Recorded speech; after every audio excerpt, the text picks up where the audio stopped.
So I think now we can give the time and occasion to our first speaker, who is Professor Basil Altaie. I don't know if I pronounce it correctly. Altaie from Jordan, from Yarmouk University, and from what I can see, he starts with very classical issues.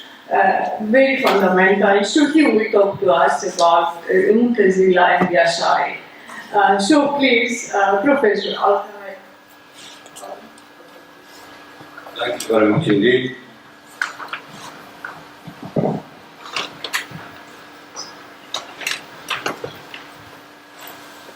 I am pleased to be here on this occasion, and I thank the conference organizers for inviting me to this occasion and to give me enough time to talk about this delicate subject.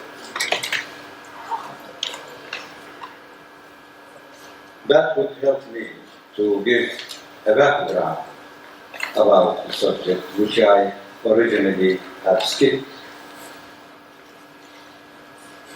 I will talk about natural causality, presenting views of Mu'tazilites and Ash'arites.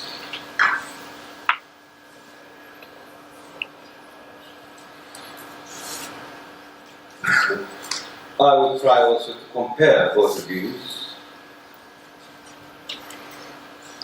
and I should tell you that in fact, my contribution to the workshop plus the conference is composed of 3 parts. This is part 1, where only the views are presented without analysis. Part 2 will be the analysis of the views, and part 3 will be the relation to modern quantum mechanics.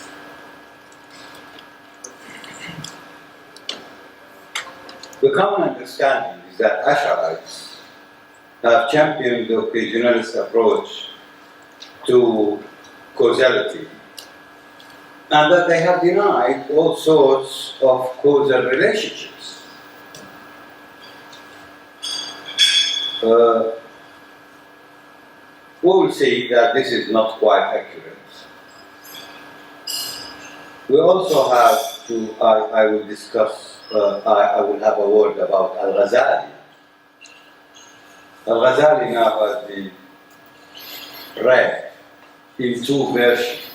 One, Al-Ghazali, who is the occasionalist, a typical occasionalist, Abu Hamid al-Ghazali, and in another reading, especially after we see the book of Frank Griffin, we can find that there is another reading by which Al-Ghazali is presented as a causalist rather than an occasionalist, but with a different meaning for causality.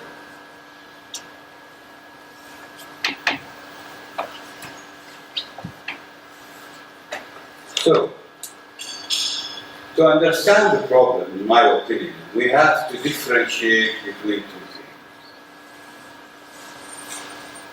We have to differentiate between causal relationships and causal determinism. Perhaps this is a new approach to the problem of causality.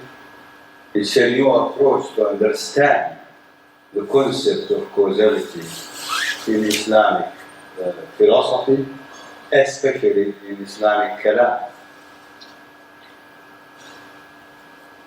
We were perhaps overwhelmed by Orientalist studies, which tells us that mutakallimun are occasionalists, and mainly the Ash'arites. During the last 25 years, engaged with kalam, and mutakallimun. I can assure you that there are many inaccurate descriptions for people, concepts, and even arguments in some cases, in books and in articles published during the last 100 years or so. So in my opinion, we need to rectify these conclusions and to get into the real matter as presented in thoughts of those people. We would be able to know that if we can identify the structural system of their thoughts.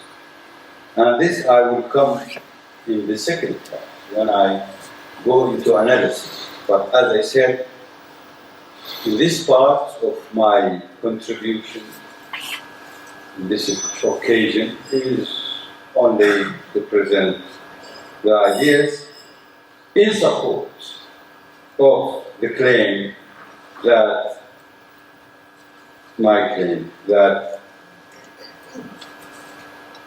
the mutakallim, Ash'arites and Mu'tazilites had similar views concerning natural causality.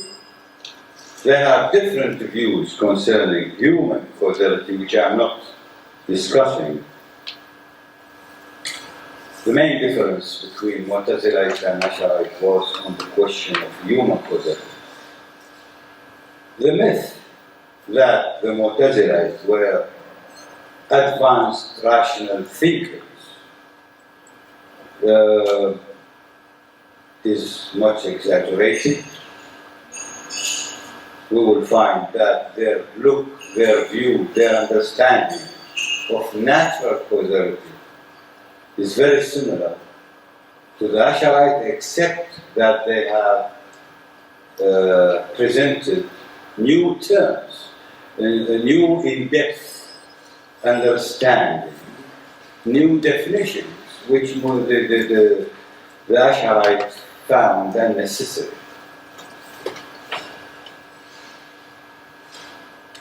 So most of the Mu'tazilites, I can say, agree with the Ash'arites, although the Ash'arites was developed after, as we know, the Mu'tazilites.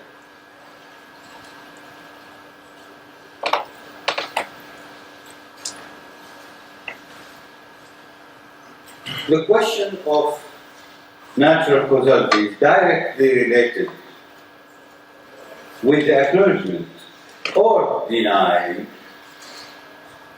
acts of inanimate matter, intrinsic efficacy. This is the main question. Whether inanimate matter has the ability, the qualification, and ability. Well, ability is different from qualification. Whether it has the ability to effect a cause.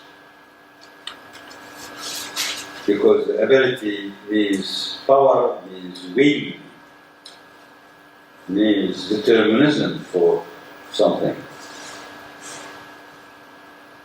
So this is the main question.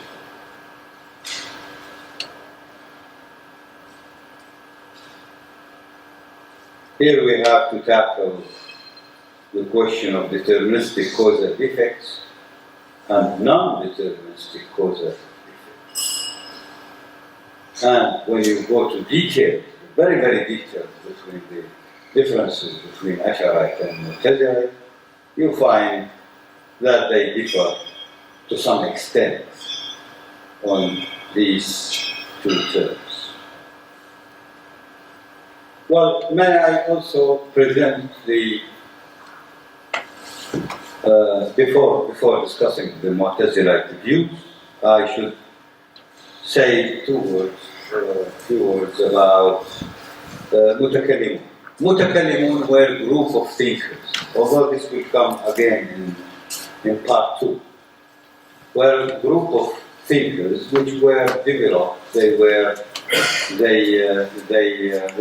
known in the 8th century already.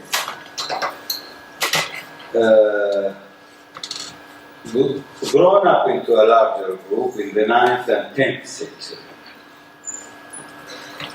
They wrote a lot of manuscripts. They taught in mosques, of course, and madrasas. And they developed their theory, what I call the Islamic philosophy or the Islamic approach to natural philosophy. They developed their approach, the Islamic approach to natural philosophy.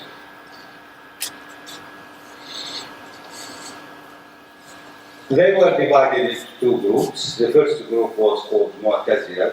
In fact, 3 groups, but then you can consider the third as a sort of a version for the second.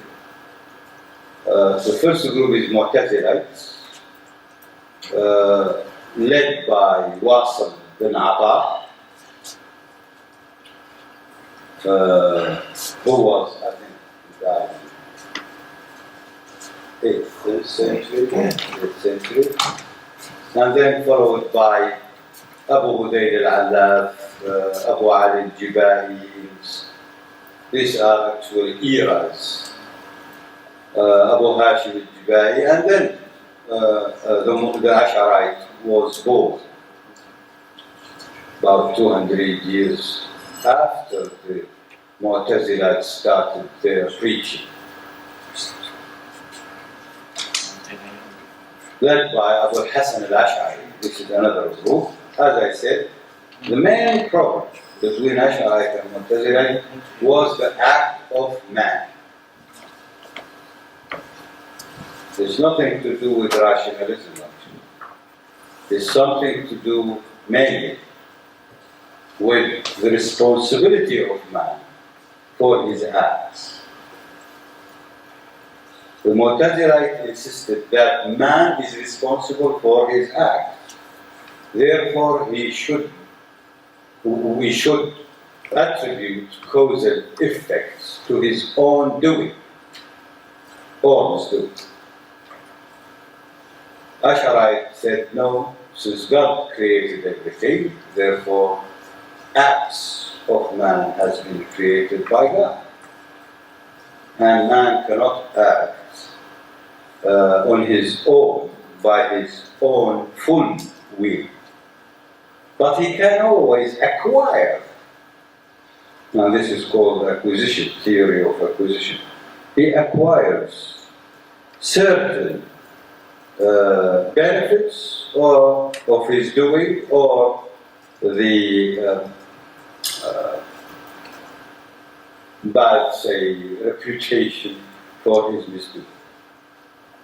He only acquires. And here there is also a detailed definitions and studies that has to be done in order to present their ideas properly. Otherwise, the Mu'tazilites are no more rational than the Ash'arites, as far as I can see.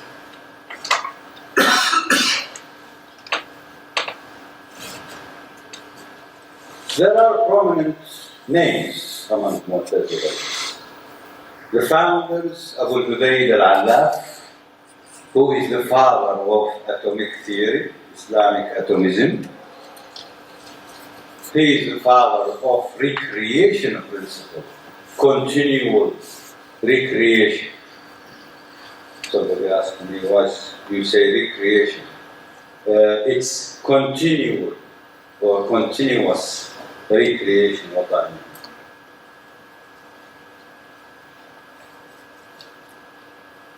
Abu Hudayd al-Allaf died 935, as far as I remember. Then you have 800, I'm sorry, it's 835,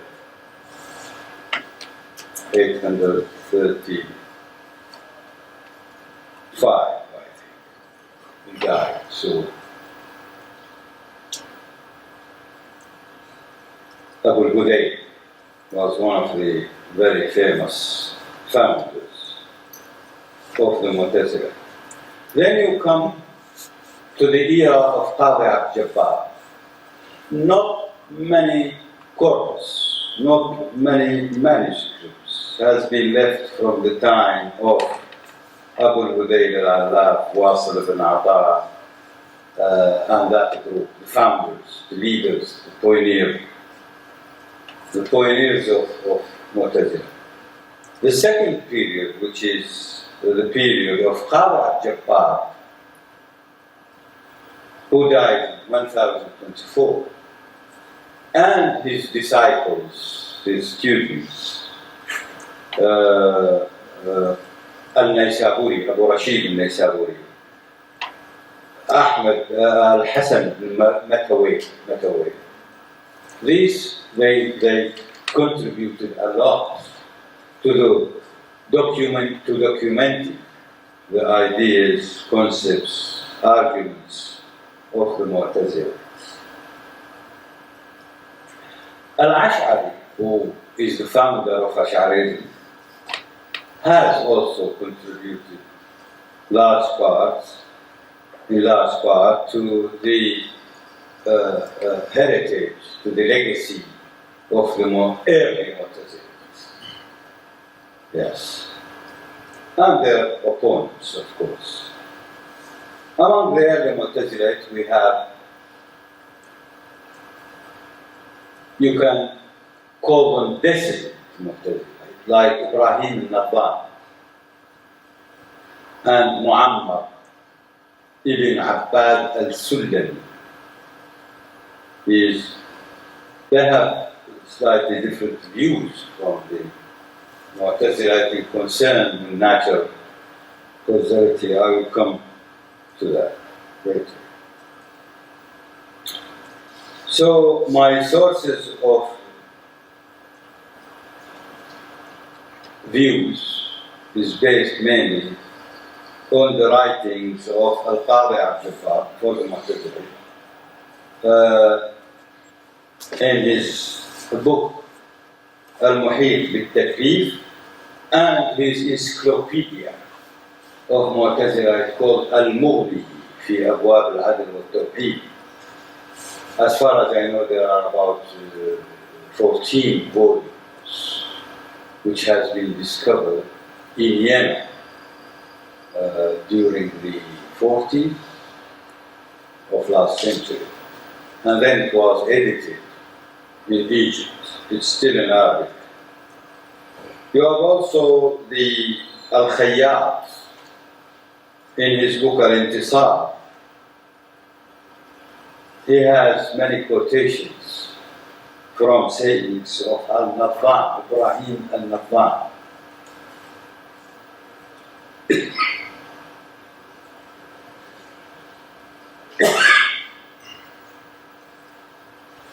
I'm sorry.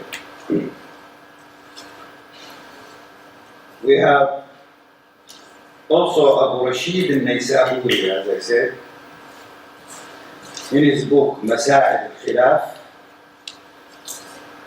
بين البغداديين والبصريين وبين البصريين والبغداديين, different views of Basriyan Mu'tazilite and Baghdadi Mu'tazilite, because Mu'tazilite were also divided into two main groups: Baghdadi, those who are living in Baghdad, studied in Baghdad, and the Basriyan who live in Basra.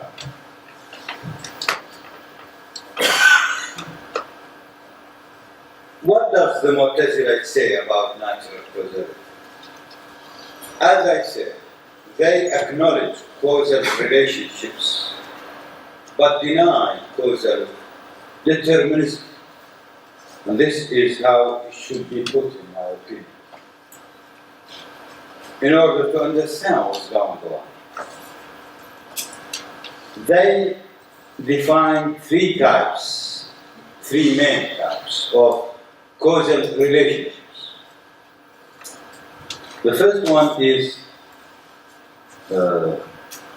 adherence, اعتماد, and it concerns with natural effects.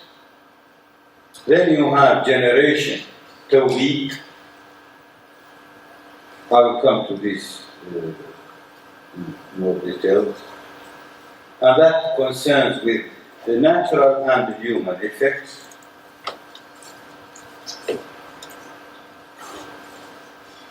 And then you have the custom. Many people believe that custom is only exclusively related to the Ash'arites. It's not true. This is inaccurate. We have explicit acknowledgement of custom, al-'ada, by Qadi Jabbar and by al-Maysaburi.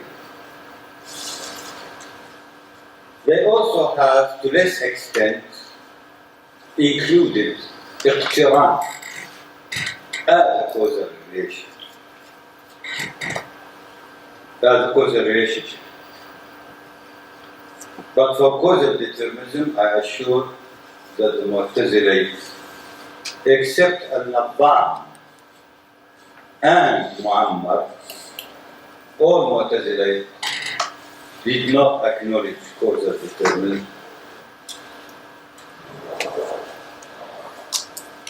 Al-Ash'ari tells us that Abu Hudayd al-Allaf, he died 850, and Abu Ali al-Jibali died 916, which is the second phase of Mu'tazila, the leader of the second phase of Mu'tazila, al-Jibali, al-Jubba'i, actually.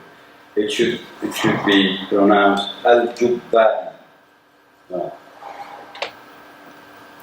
That they allowed for a free stone to remain suspended in air, standing still, and accepted bringing together fire and cotton without effecting burn. Explicit. That were the leaders of Mu'tazila. And this is the quotation from the Maqalat al-Islamiyyin wa Ikhtilaf al-Musallin, page 212, edited by Ritter.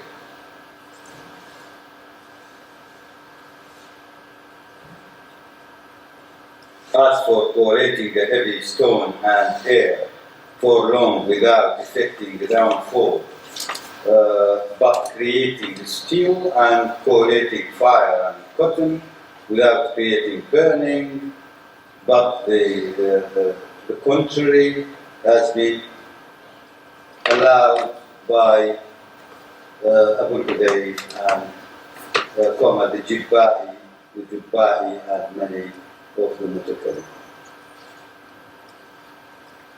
Combined with their invention of the notion of recreation, which will be discussed later also, this indicates at least that the early Mu'tazilites were champions of occasionalism. Let's go back to the adherence, i'timad, and tawlid or tawallud, and discuss this. As I said in the beginning, we should go to the main expression by which we can recognize whether they accept natural determinism or not. Let's go to the so-called nature, al-taba, in Arabic, al-taba.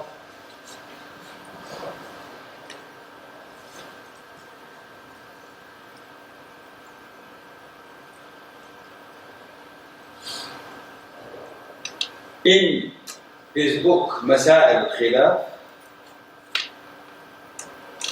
Al-Naysaburi reports that Abu al-Qasim al-Ka'bi, the exponent of Baghdadi Mu'tazilite of his time, acknowledged the four natures. But this is the Baghdadi Mu'tazilite. Acknowledged the four natures, despite that God is capable of creating the world not from these natures. But then we know that Al-Naysaburi denied the existence of the intrinsic properties that cause the subsequent event which are attached to that property. He said, our masters believe that the Taba, his master is Father Jabbar. Taba is irrational, and God is able to turn wheat as is into barley, and is able to create from the sperms of a human any other animal. And we don't say that he has created man from the four basic elements. Really. Al-Naysaburi presents several arguments in refutation of the claim of the existence of an action of Taba. These arguments are very similar to those which was brought earlier by the Ash'arite Abu Bakr al-Baqillani. In fact, I have noticed that they are using Qadi Abd-Jabbar and his students, Naysaburi, they are using the same argument, the same examples which were used by Baqillani about 50 or 60 years before.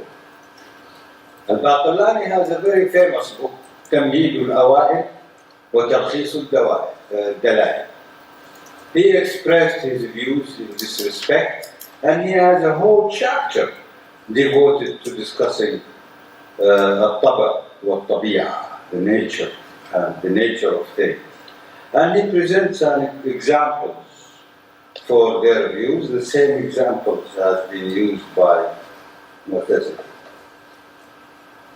Arguments of Abd-Jabbar, between two brackets, or even Mataway, because some people, including Mahmoud Rubin, believe that the book Muhit al-Taklif could be attributed to Ibn Mataway, not to his master. But nevertheless, they are the same madrasa, the same, originally the same thing.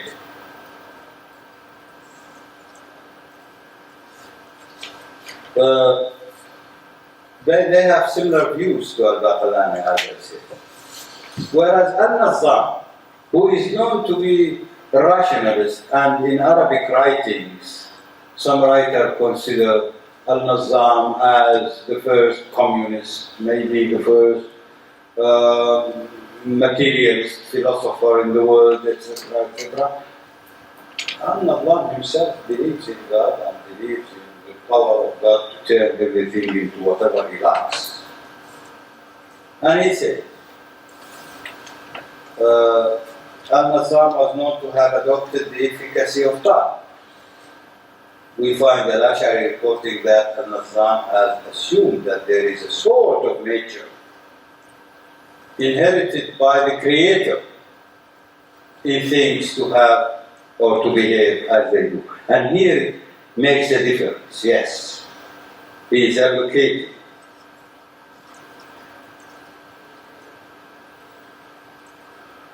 He is indicating that this is, he says, Al-Khayyat, for example, who reported much of Al-Nazzam saying, all the books of Al-Nazzam, by the way, were lost.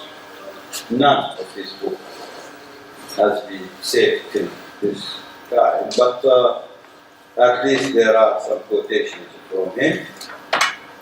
If it was for water to flow, then it is in the capability of Allah to stop it. That's what Allah is saying.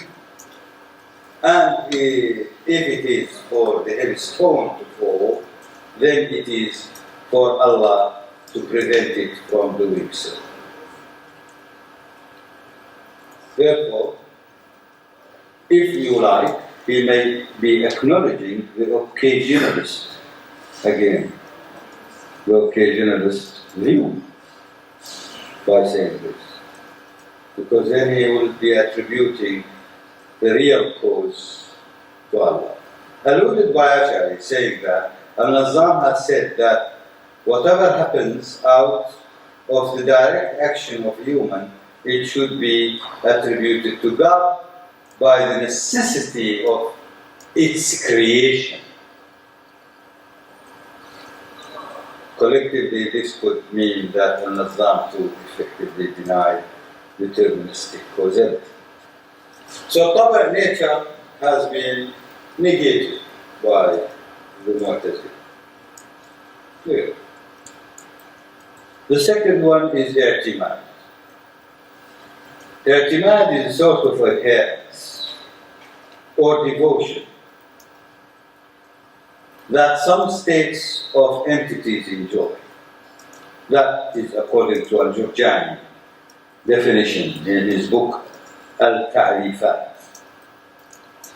I'timad was widely discussed term among the Mu'tazilite, and it is much related to another term which is tawleed or tawallud, generation. We have two types of i'timad. اعتمادات لازمة, compulsory or mandatory adherence, and اعتمادات مجتلبة, generated. When I push this piece of plastic upwards, it goes up because of the اعتمادات مجتلبة, the produced or adherence. I give it a push. But then it reaches a point where it stands still for a moment, an instantaneous V equal to 0, and then falls. Falling back to earth, back to ground, is brought by i'timadat lazima. Force of gravity is i'timadat lazima. Also, if you blow a sack and put it in water, the water will push the sack to be floating. And this is also i'timadat lazima. So you see, they do not call it natural i'timadat. They call it lazima. Because they don't acknowledge natural and nature. There is no question of natural efficacy.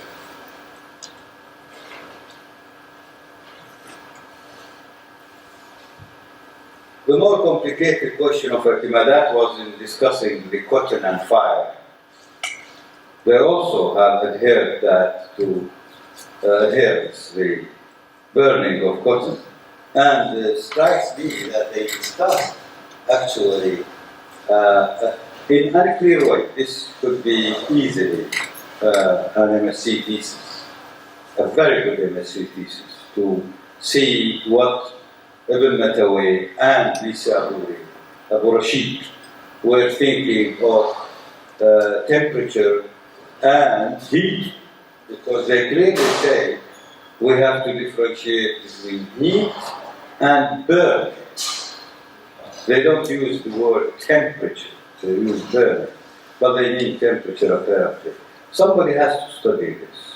It's worth it. It's quite worth it, I feel.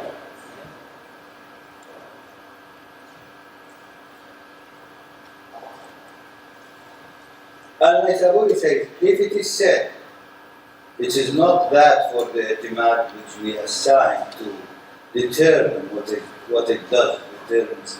Sorry. Mu'tazilite, by bringing these ideas, i'timad, tawleed, They were accused of being naturalists by the Ash'arites at their time already. And they said, no, we are not. Here, An-Naysaburi says that it is not the case. If it is said, it is not that for the i'timad which you assign to determine what it does deterministically. We say, we seek refuge in Allah. نلجأ إلى الله في هذا القول. This is a big accusation which we don't accept. We don't say that nature behaves deterministically. That's what we need to say. So we complain to Allah.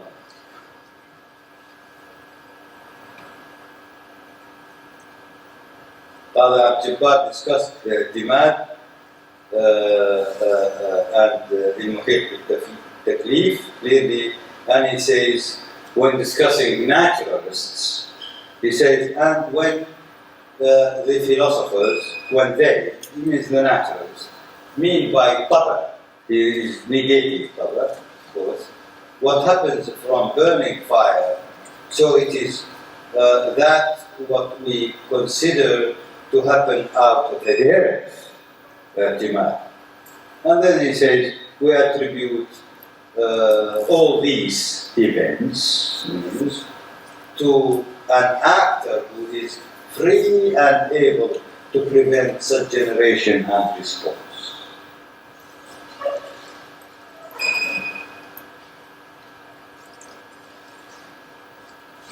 Yeah, this has been repeated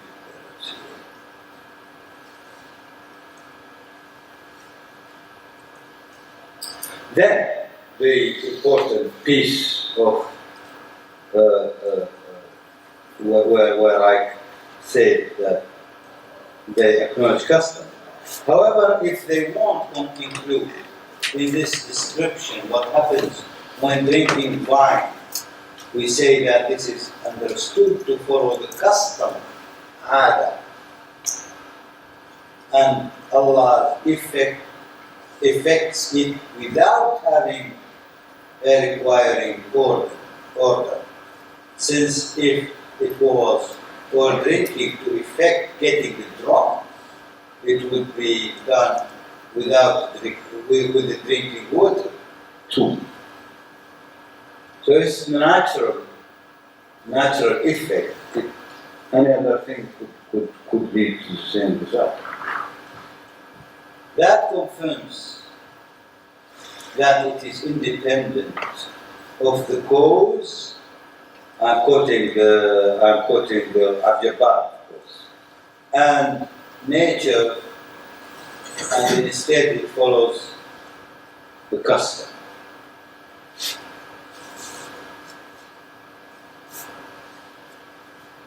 Continuous recreation. You know, many of you are familiar with the idea of recreation. Mu'tazilites, mainly Abu Hudayb, the leader of Mu'tazila, said that God, in order to maintain supremacy of God and the sustainment of the world, they invented this idea that the atoms are composed of two parts. What they call the substance, al-jawhar, I don't call it substance. Now Richard Frank has already made a note about that what we call a substance is not a substance in the Aristotelian understanding, and what we call accident is not accident of Aristotelian understanding. Therefore, I call it Jawhar and Arab with this original meaning. The atom, the Islamic atom, is composed of two parts: the Jawhar and the Arab. The Jawhar, if you dig in the concept, you find it an abstract entity. The Jawhar. It can't stand alone. You cannot catch a Jawhar on its own. Now then you have the Arab. The Arab comes to define the Jawhar, to give it an ontological existence. So the atom, the Islamic atom, is ontology, but composed of two parts. One abstract, the other is epistemology. This is how they combine to form an ontological entity. The Arab has been apparently introduced in order to maintain the power of God on the world by being recreating this Arab. So the Jawhar, the substance, is there, always, but it is only abstract. You cannot catch it on its own.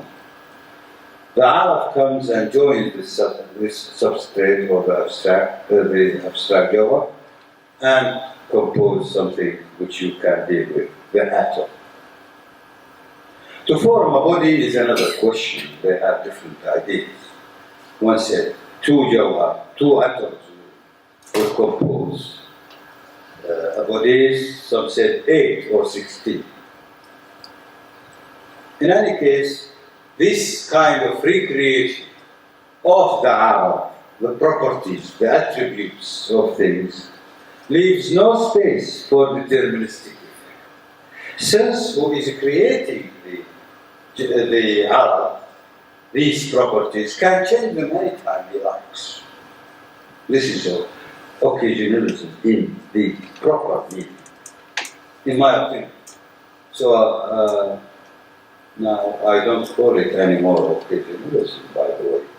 I suggest we should call it indeterminism. Because occasionalism gives you wrong impression. It gives unorders. No law. While, in fact, Mu'tazilah and Ash'ari believe that there is a law. The thing is that they believe also that this law might be breached by its creator, by his creator, by the creator. That's the only thing. And this is very important, by the way. On occasion, on other occasions of discussing science and religion debates, I have been present at several conferences. And I found that most atheist physicists, eminent physicists like Stephen Weinberg, Lawrence Krauss, Stephen Hawking, they are denying the existence of God for one good reason for them, that a world ruled by a God should be miraculous. Occasionalists. That's what they think. But when you tell them this is not true, for example, Lawrence Krauss, who is very famous nowadays in the United States, he says, well, I'm ready to accept the notion of God, and that God exists, if I, one night, look at the sky and see the stars aligned to read, I am here. He wants it in English too, not in Arabic, but in Chinese. So you see, this stems from his inside understanding that a world in which God exists would be a hunky-bunky world. Anything can happen in any moment. Also, Stephen Weinberg, the famous physicist, and he is really original physicist. He has done a lot of science and particle physics. He was in a discussion, in a debate with John Bolton, the theist physicist of Cambridge University. And Bolton had a very strong arguments that Weinberg couldn't answer. This was in 2002 in Spain. It's on the net, you can see the whole debate. And Weinberg said, well, I agree with you, John. I'm ready to believe in God if a fiery sword all of a sudden appears in this auditorium and chops my head for my impiety. Again, he is asking God to make miracles. But God do not make miracles always.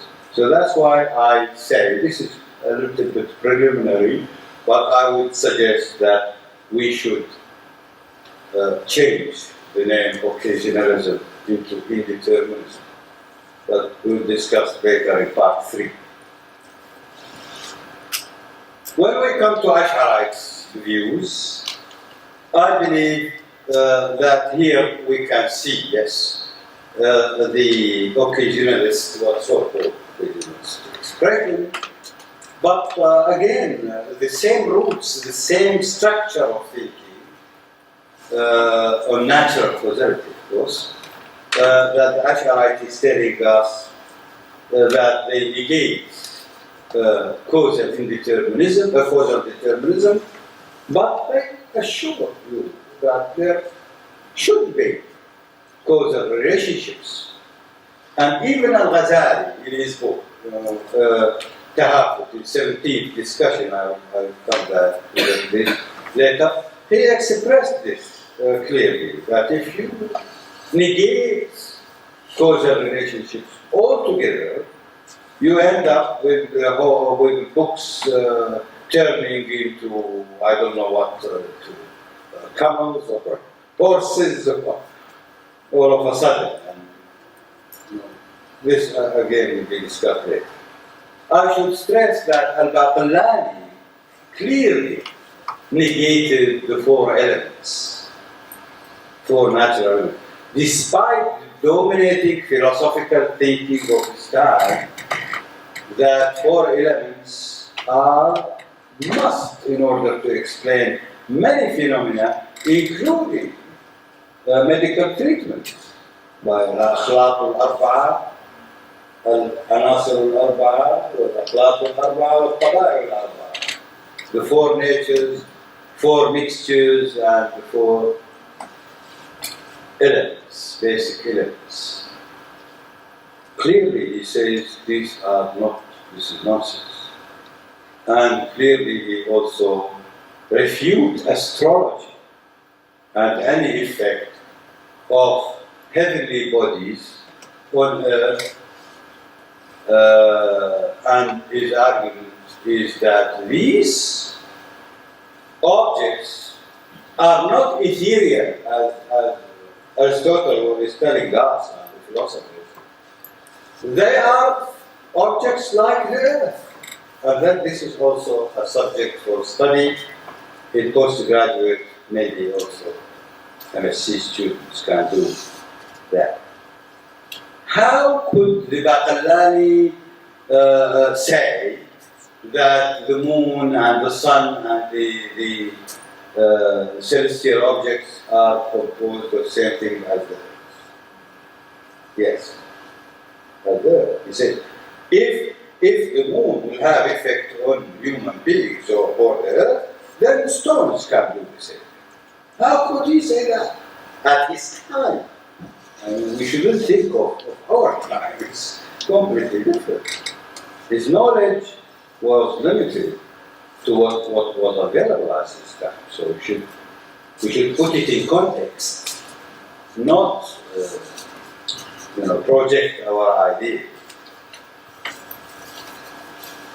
In the 17th discussion, actually, Al-Ghazali presented his views, and here what I want to say preliminary, although I will return to the subject in much more details.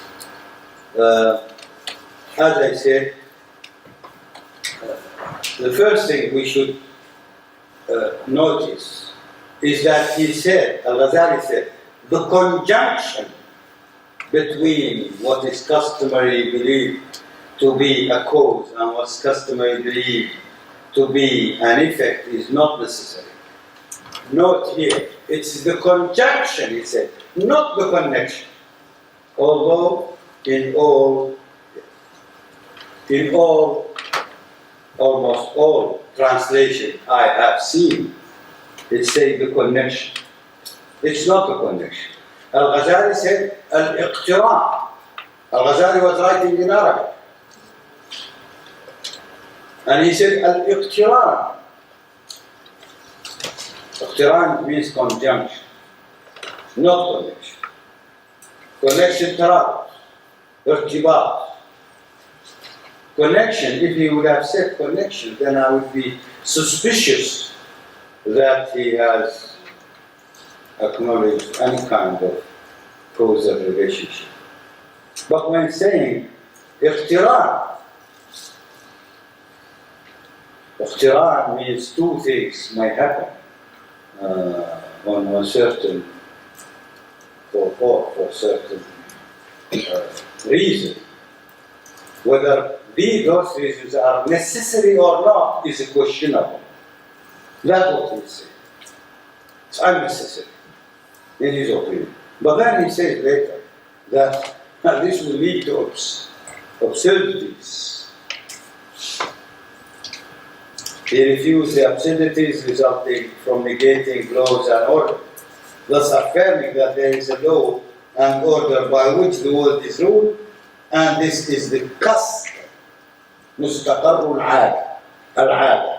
It's the same meaning as قاضي عبد الجبار and Mu'tazila acknowledged custom.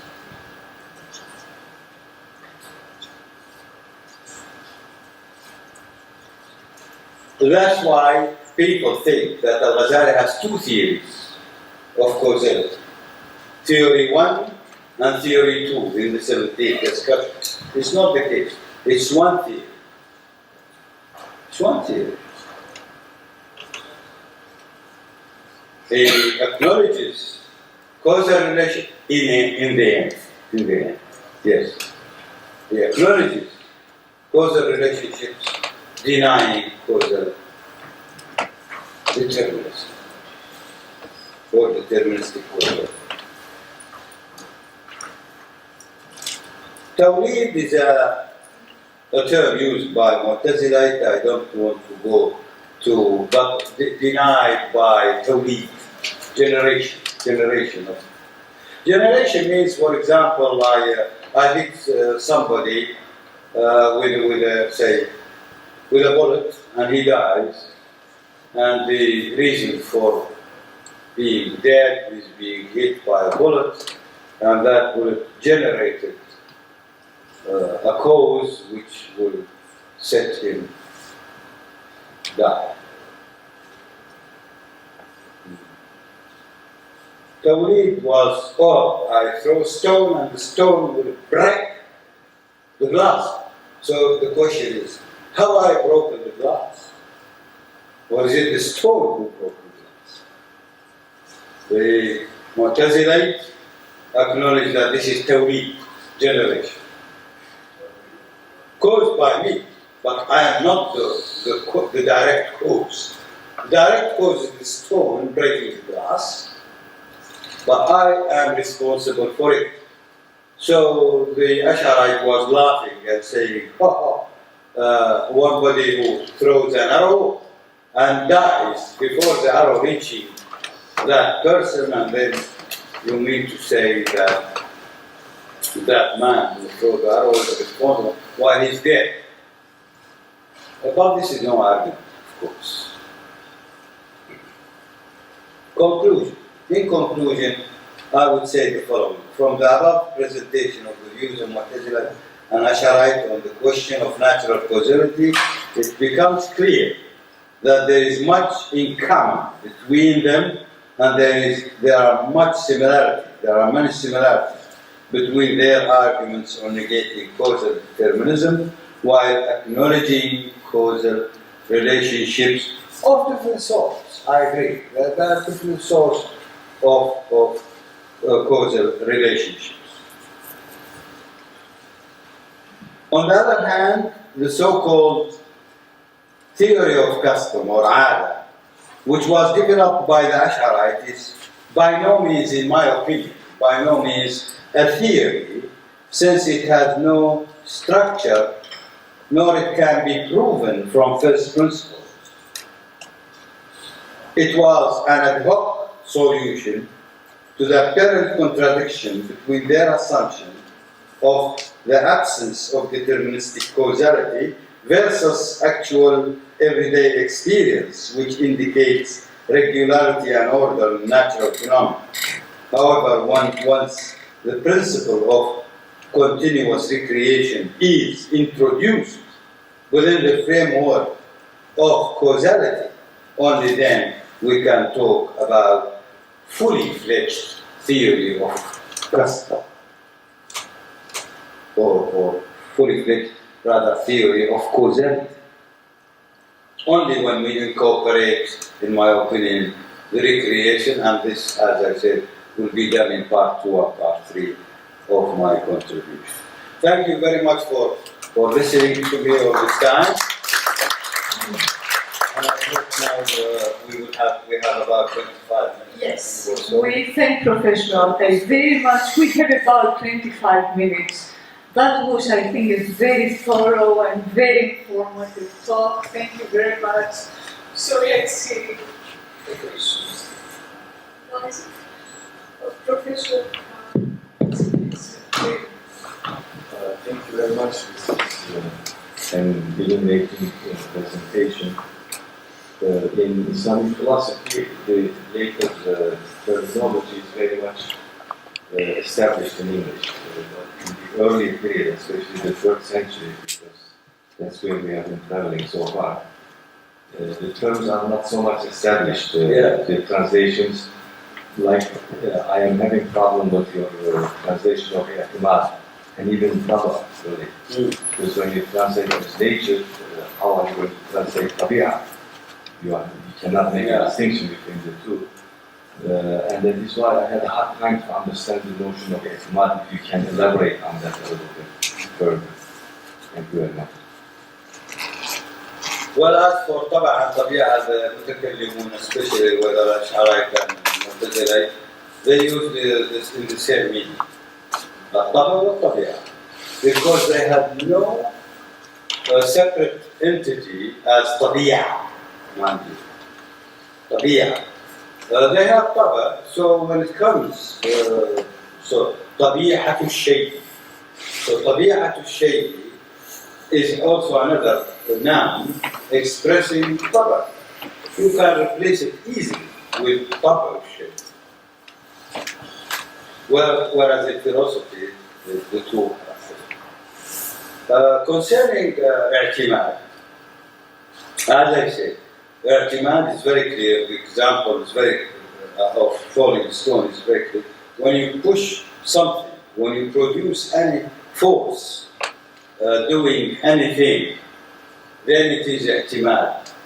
When you have even, by the way, even fire, like natural law. It's not natural because the way you describe it, yes, and that is what comes to my mind, natural law. But then, of course, it's very difficult. If you translate like that, there might be problems because it may lead to determinism. Yes, it's not natural law, you see, but it is a property that the system acquires on certain conditions. As if you are, for example, we have two examples. A stone being thrown upward, you are giving it kinetic energy in the modern terminology. So it goes upward with this kinetic energy. It's not a law, it's something that you are giving to the body. Also burning. And that's where Al-Naysaburi and Ibn Mutawwi were discussing in details what does burning means. The cotton is acquiring heat, and its nature, its properties will change and color from being white to black. But this is acquired. It is something which has been acquired by the cotton. Who is doing the firing itself? It's the creator. Therefore, it is indeterministic because the creator can choose to do anything he likes. He can turn the burnt cotton into red, for example, if he likes. But he never did that. Oh, this is mustaqar al-ada. You see, again, is another name. Mustaqar al-ada. Mustaqar al-ada is the law. Yes. Yes. Established custom. So let me first make a comment and I will to Graham. I think one of the benefits of the workshop is to see what scholars from different backgrounds to think about concepts or the terms we use with the same, word, like, occasions, creation, etc. And I think your presentation of occasionalism is a bit different from the usual understanding of occasionalism as it is understood in the Western tradition now. Because the term occasionalism was first introduced by Kant to describe Malebranche's theory of causality. And according to that meaning given by Kant and the other scholars in that century, like Leibniz, etc., occasionalism is understood in the following way. The problem here is whether to deny efficient causality or not. I especially emphasize efficient causality because there are other types of causality which are not in question to be denied or not. For example, occasionalists introduced the term occasional causality to replace efficient causality. The point is whether God is the only direct cause of every event or object in the world. If you say that, then you are occasionalist. If you say God is the creator of everything, but introduce some secondary causality that, for example, have its own causality, then it is not occasionalism. And the point of determinism or indeterminism debate in relation to occasionalism is the following. Occasions allow miracles. There are certain regularities in nature, but God can create something irregular. That's possible. However, since they use the term occasional cause, this is very important to understand occasionalism. Occasional cause means God creates events on certain occasions. For example, God creates the burning of cotton on the occasion of fire, not on the occasion of water. This implies that occasionalism presupposes a certain regularity in creation rather than arbitrariness. And in that sense, there are two significant theses of occasionalism as presented by Malebranche. First, God is the sole causal agent if we talk about efficient causality, the only direct cause. And second, the events and the objects in the world are occasional causes for certain other events and objects, as fire is the occasional cause for the burning of cotton.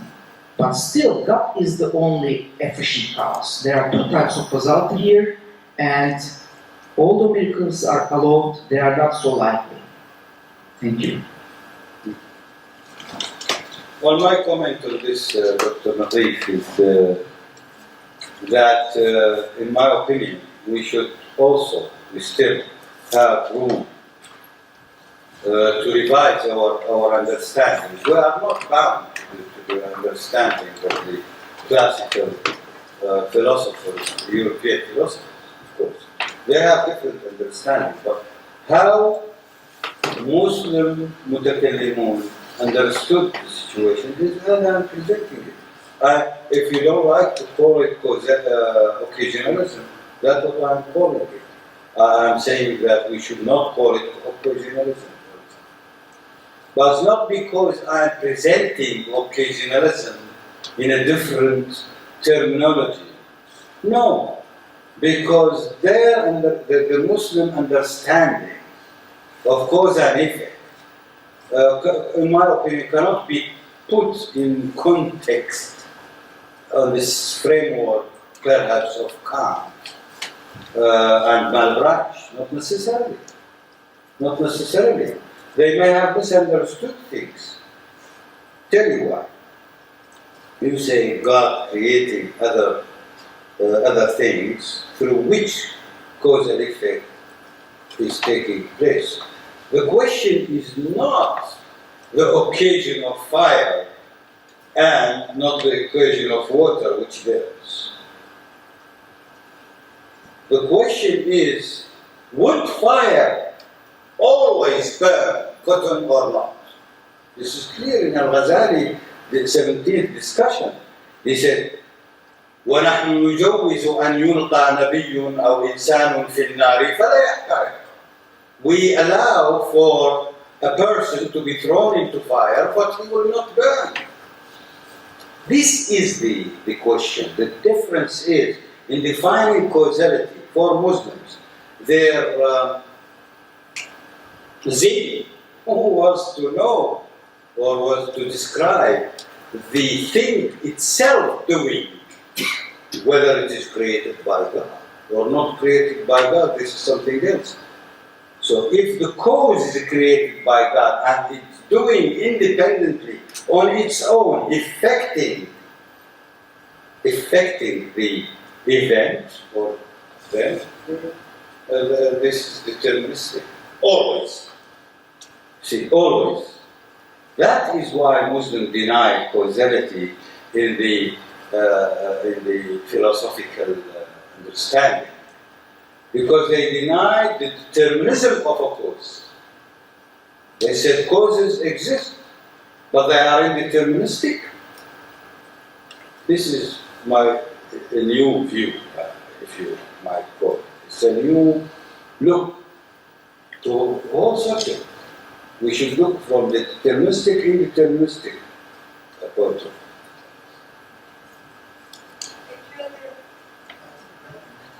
Facebook. I'll pass it right over.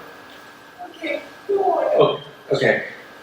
Thanks for all the wonderful detail there.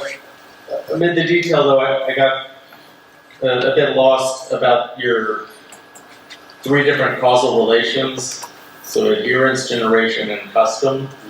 So what I was hoping you could do is sort of give me some examples that would, like in my mind, clarify which are which. So you gave the examples of the motion of the stone and the burning of cotton. That was supposed to be adherence? Adherence. That's right, okay.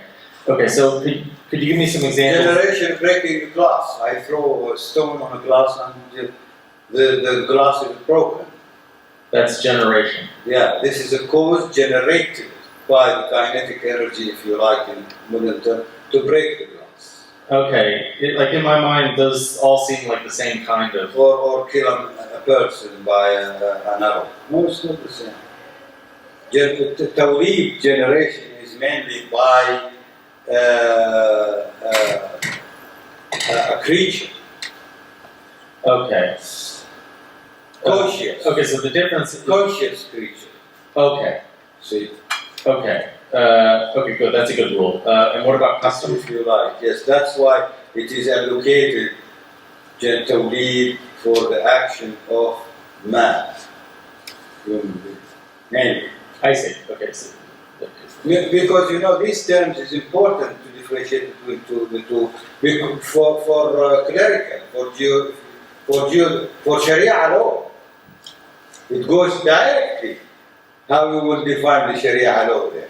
So generations are the kind of acts that can be blamed on someone. Yeah. Okay.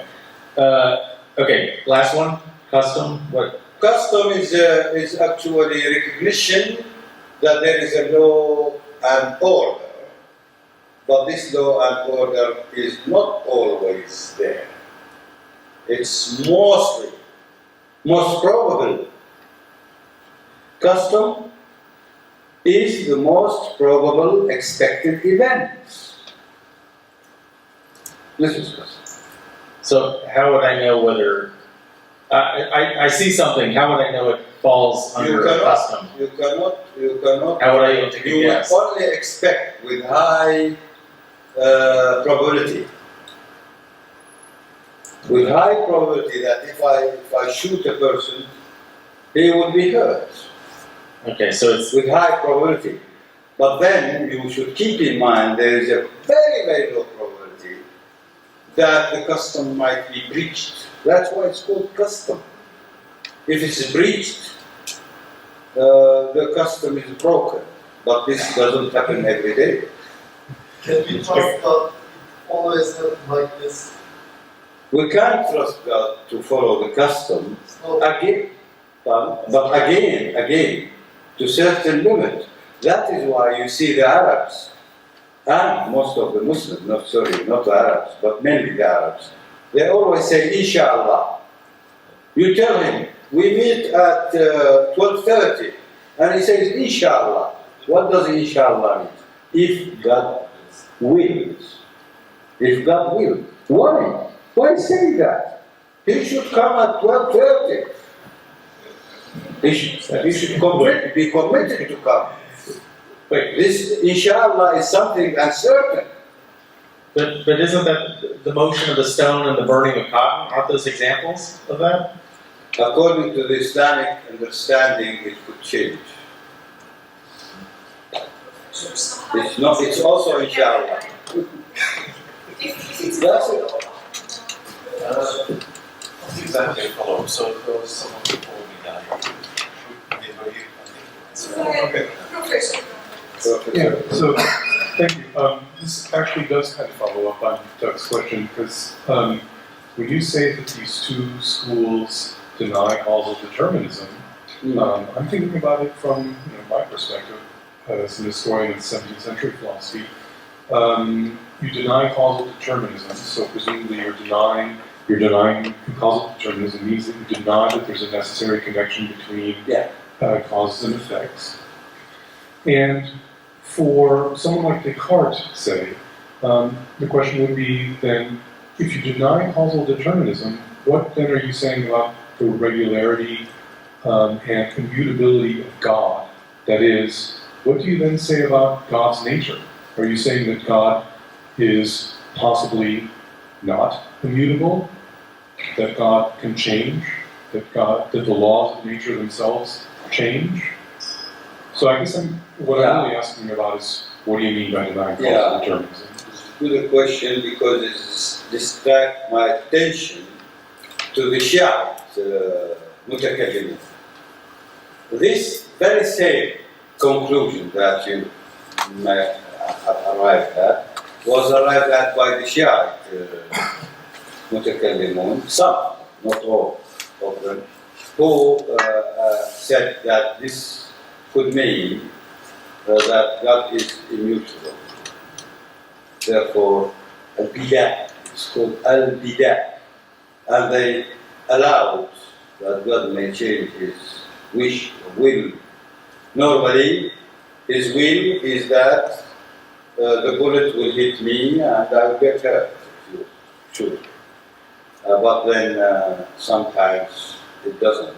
Then God has changed his law. But the Ash'arite, or most of the Sunni Mutakallimun believes, including Mu'tazila, that this is a custom.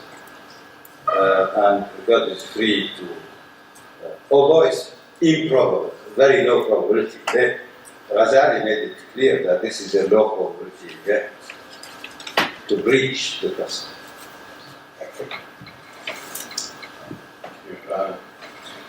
Okay, in my reading, in the Mu'tazili school,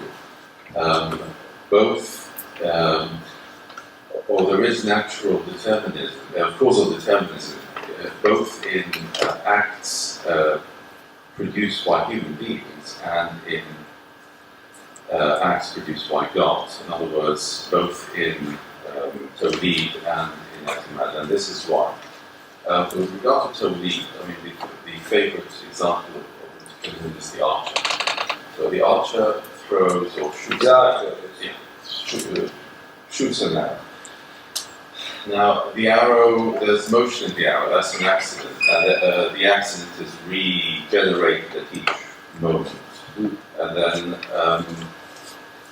and that's naturally, sorry, I wouldn't use the word natural. Natural is problematic here, but that's the generation of motion in successive moments is determined. I mean, there's no, the Mu'tazili would say that that must happen. I mean, it cannot be otherwise. If an archer throws an arrow, it will move until it hits the target, and all the sequence of events is determined. There's no way things can be otherwise. So that's causal determinism in Tawhid. As to i'timad, now yes, the Mu'tazila speak of what I render as the normal course of events. They say that God sustains the normal course of events. But I would say that God is under an ethical obligation to sustain the normal course of events in Mu'tazilism. And therefore, the normal course of events is determined. So, whenever you have fire touching a piece of cloth, it will burn. It will now that's the Mu'tazila will say this is our normal course of events. But God is under an ethical obligation to sustain this course of events. And therefore, there is an indirect determinism here. God cannot change this unless there's a good reason to do so, for him to do so. Such as, for instance, if there's a prophet here and he says, well, I'm going to, put fire against this piece of cloth, it will not burn, this will prove my prophecy, then God will suspend the normal course of events. And he will have a good reason to do so, to do this. So there is an indirect determinism involved, I would argue, in this case. And this is exactly right. Thank you. Thank you, Dr. Ayman. Actually, you are right. And in essence, it is in this ethical, this good that you call this point, the ethical obligation. In fact, they don't call it obligation, perhaps, politeness, but they say كتب على نفسه كتب على نفسه أن يكون كذا وكذا. But then, if you go to the same argumentation, discussion, you say it directly leads to the question of knowledge of God. It's very much connected, this question, that God turned to follow his sunnah. Sunnat Allahi wa lam tajid li sunnatillahi tabdila. That this goes to the question, or related, very much related, to the knowledge of God. And here we go into another area which is called as Jaleel al-Kalam, the other section of Kalam, not the natural Kalam, it is the divine Kalam, or the Ilahiyat. They have very much diverse views about whether this means to say that the i'timad itself is deterministic or not. And it's a question to be studied, definitely, in my opinion. It's good that you bring to my attention this point. I have to make more work on it. It's very good.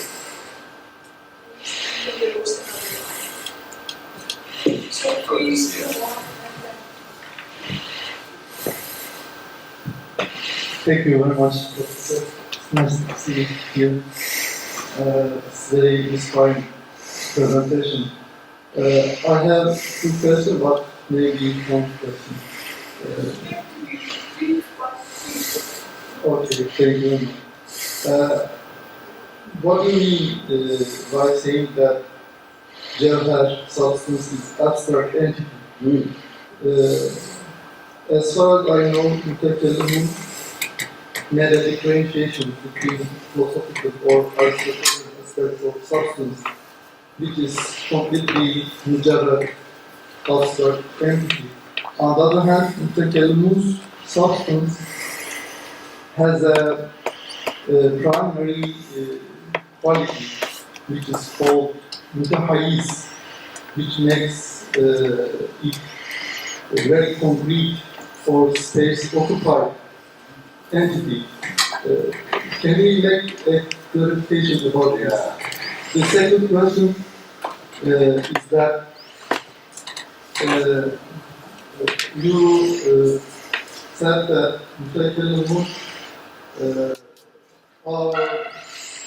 Occasionalism agrees with a kind of causal relationship which is direct with causal relationship.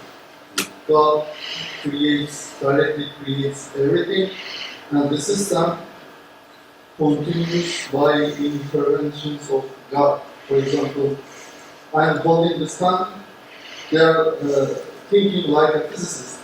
What about my cells? What about atoms? What about molecules, atoms, photons, neutrons? Maybe they produce only kind of forces, and they think that everything is continuous or discrete structure, and we need a cause from outside of the universe, supernatural cause, to explain the occurrence of the elements. But on the other hand, it's very interesting that Mu'tazila are able to develop a suitable knowledge for scientific explanation by introducing Tawreed, Ijma. On the other hand, all agree that they accept direct causality, but Mu'tazila can develop a kind of relationship. Why Ash'arites cannot develop this kind of relationship? Thank you very much. Well, the reason why the Jawhar is abstract, more than one reason. First of all, if you go back to Wolfson, Harry Wolfson, in his book, The Philosophy of the Quran, you see that he has devoted more than 20 pages to discuss the question of magnitudinous of the Jawhar, the Islamic atom, or the Jawhar rather. It has no magnitudes. Second, you find that the Al-Juwayni has mentioned this, Imam Juwayni, that some Mu'tazila says it is magnitudeless. But then he says, well, وَلَهُ قَدْرٌ غَيْرَ أَنَّ لَيْسَ لِقَدَرِهِ بَعْضٌ. You see, it has a sort of quantity or a magnitude rather, but this magnitude has no portions, no parts, because it is the indivisible part. Third, when you see that they're talking about tahayyuz, by the way, tahayyuz is not occupation of space. Tahayyuz is different from, many people think when we say tahayyuz, it means occupying the space. It doesn't. It's not. And this also was discussed under this title, Ma'na Tahayyuz, the meaning of Tahayyuz, by Al-Juwayni in Al-Sham, fi Usul al-Din. About 4 pages discussing Tahayyuz. And then he says at the end, وأفضل ما يقال في التحيز أنه الوجود نفسه. The best that we can say about tahayyuz is that it exists. But it refutes the occupation of space by it. Because space is Arab, and this will cause the problems. I will leave the discussion of the other points in the analysis, if you may. Allow me to do so, because I have to discuss many originating principles or contributing views to answer your second question. Tomorrow, inshallah. So we thank you very much, Professor Altaie. for this wonderful presentation and the question and answer sessions. If there are other people with questions, I am one of them. We had a lot of time to discuss them over lunch. Thank you again.